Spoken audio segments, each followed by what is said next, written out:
It's a very strange thing that increasingly free speech, which should be something that the young understand the necessity of intrinsically, is something that the young in particular have decided to abandon. Or to put it another way, as university campuses across the Western world now show, they say they believe in free speech, but really they believe in free speech for themselves, but not for anyone who disagrees with them. It's free speech for me, but not for thee.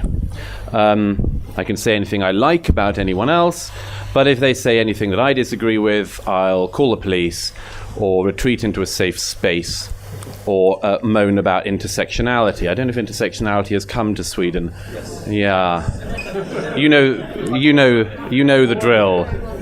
You know the drill. If anyone doesn't, it's the idea that basically there is a white male patriarch hegemony which has all the power and in a similar manner persecutes all other groups, all of which therefore have to align against this thing. One of the, of course, wonderful things about it is that they don't realize that the alleged patriarchal majority is, by any calculation, an incredible minority. And the people who claim to be the minorities actually, when you add them all together, are the distinct majority. Anyhow, they haven't done the math, as they say, but this idea that effectively, if you don't like something, you can shut it down, shut it up, exists everywhere. And by the way, the strange thing about this is not particularly that young people are doing this, so much as the fact that the adults keep on giving in.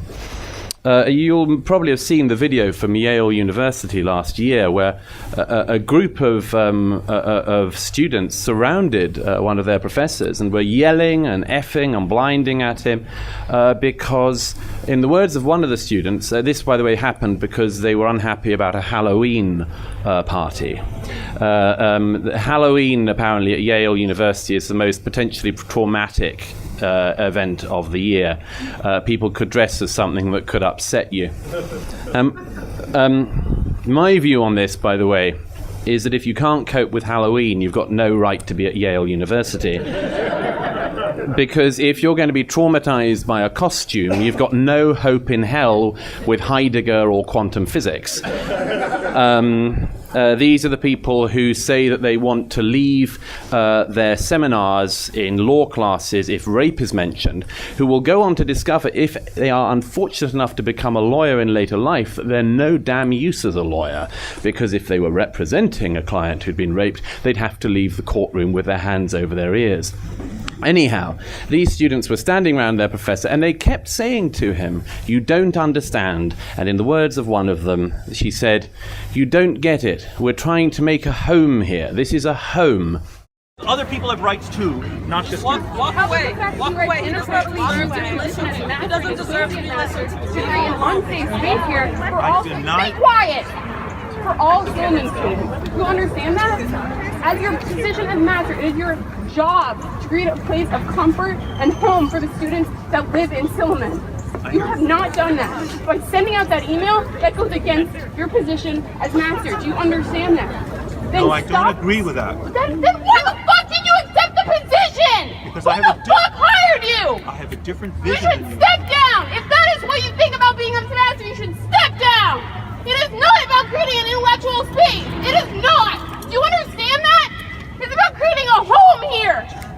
You are not doing that. You're supposed to be our advocate. You should be at the event last night when you hear her Franco say that she doesn't know how to create a safe space for her freshmen in Silliman. How do you explain that? These freshmen come here, they think this is what Yale is? Do you hear that? They're going to leave. They're going to transfer because you are a poor steward of the community. The remarkable thing about this was that nobody, not even the professor, turned round and said, "No, it's not.